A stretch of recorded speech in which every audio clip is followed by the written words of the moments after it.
It might not be obvious at first to think that upper back strength is a key component when it comes to squatting. But the more you think about it, the more time you spend squatting, you start to appreciate the true play it has in the performance of a squat. For a very long time now, I've known that the lower back is basically the critical point of squatting. I've always felt that way. I'm sure there's variation amongst people, as leverages change. But for me, the lower back is basically it. When I think about what really, really stands out to me when I squat big weight or for a lot of reps, the lower back is always on the map. It's never not on the map. I don't care what I'm doing. I'm always feeling the lower back. But the upper back took me a long while to appreciate when it comes to squatting. I just always thought the bar's resting there. There's no real action on the upper back. It's got a nice little shelf. What else is it doing? It wasn't until I started pushing the high repetitions with heavy weight that I started to go, my Lord, what's going on at the top here? I'm actually feeling DOMS. I'm feeling fatigue. And if you speak to any structural engineer about any type of structure, you will know that the point at which the load is resting has to be solid. If there's any decay in form there, then the rest of the structure basically has momentum to deal with now. It's kind of like that with squatting. If your upper back starts to round or you lose the elbows, start to kind of go forward and you start to unlock, then the very next domino will start to fall as well. And then, a couple of these dominoes fall and all of a sudden there's momentum behind this domino effect. And then it becomes very, very hard for the chain down the line to deal with this. The lower back is the final one and really starts to deal with forces which are way, way, way more than what's on the bar. You need to appreciate moment arms. This is something that you think to yourself, oh, it's not obvious, but really when you think about it, it becomes more and more clear to you. I've watched basketball all the time. I'll tell you how it is. When the big man fouls out, everyone's going to be like, oh, he's a bad defender.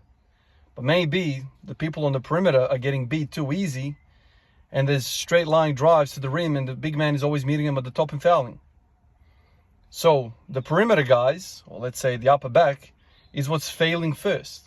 And now we know that no matter who you are, what you are, the posterior chain is always the last man in defense. The posterior chain is always the last thing to fail on us. It's the last line of defense. This is why we deadlift more than we squat. It's just how we're built. So you end up in a good morning squat and you're like, damn, here we go again. And people are like, oh, quads a week or whatever. But have you thought about the upper back? Have you thought about the upper back when it comes to pulling the weight off the floor in a deadlift? Maybe the upper back is weak and that's why you're going into this good morning type of early hip rise action. These are some of the thoughts that I've had in recent times, and now I'm kind of like really, really pushing the upper back. And today I thought, you know what? Let me take my top off for these squats and see what's going on there as well. It's a warm day and whatever. I don't even know why I don't do it more often, to be honest with you. I'm not shy about my body at all.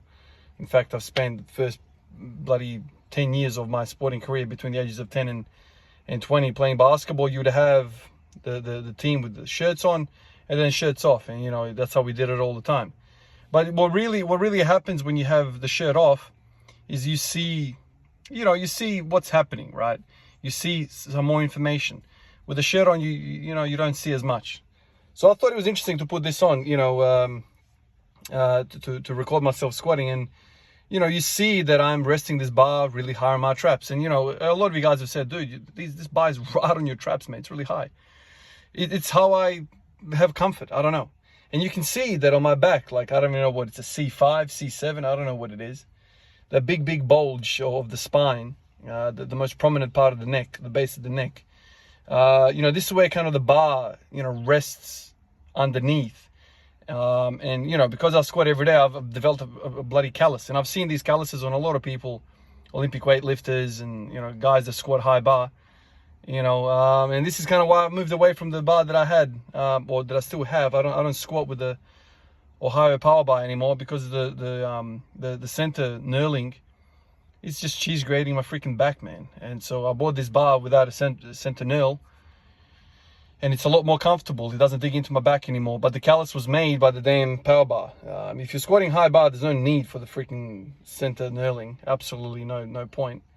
It's just, especially if you have high frequency like me, you're just getting beat up and the skin can't recover. But you also see, like when I when I re-rack the way, you see that there's no perfusion going. Like you can see the blood being pushed out where the bar sits on the skin. It's a lot of pressure. You know, this is the stuff like you don't know until you see more footage, you know, without the shirt on. And you also see that the more you lean forward in a squat, the more prominent and the more strength you need in your back. It's simple as that. And one could argue, if you extrapolate that thought, that, you know, maybe if you had a stronger back, you wouldn't lean as much. This is another thought that you have. You know, it's like, why are you leaning? Because you have a weak upper back and it's just the way it takes you. Anyway, it's a lot of thoughts there, but for whatever it's worth, you know, I'm really heading into the direction of strengthening the entire upper back. You know, upper back, lower back. I've known about the lower back, and hence I've got the GHD machine, and I love the 45 hypers and the RDLs and the good mornings and what have you. I've always respected the lower back. I even did rack pulls, all of that. Every time I work the shit out of my lower back, I squat better. And you know, maybe in that process of me chasing the lower back work, I've also hit the upper back. Like if you think about a rack pull, you know, that's a lot of upper back as well. So this is where you start to kind of like, you know, pull pieces together, and then you go, damn, okay, maybe the back is what squatting is. Because if you think about it in the human anatomy, if you look at a skeleton, where is the most power leaks possible? It's in between the joints. It's in the joints. The femur is a solid long bone. Nothing leaks through that. It's a solid structure. But the spine, however, how many discs do we have in our spine? Every one of those discs leak power. And so if you somehow pour cement down your back, i.e. you develop these huge freaking lats and traps and erectors and all the stabilizer muscles in between, all of those muscles, there's millions of them, then you start to go, okay, I have a solid torso, which is gonna stabilize the whole freaking vertebra system, and maybe I can transfer some of that power that I have in my legs up through the bar, because the bar is resting on our spines. It's not resting on our hips or our quads. And this is why, you know, a lot of people, you know, now, I mean, I saw a video today of a guy low bar squatting. The bar is literally middle of his back, middle. So you got the pelvis and you got the neck in the middle of those 2 points. Because what he's trying to do effectively is minimize the amount of vertebra in the game. When you're in a high bar, the whole lot is in the game, and you have to stabilize a lot more. This is why we squat less with the high bar. So train your damn back. Simple as that. Appreciate you guys, and I'll catch you in the next one. Peace out.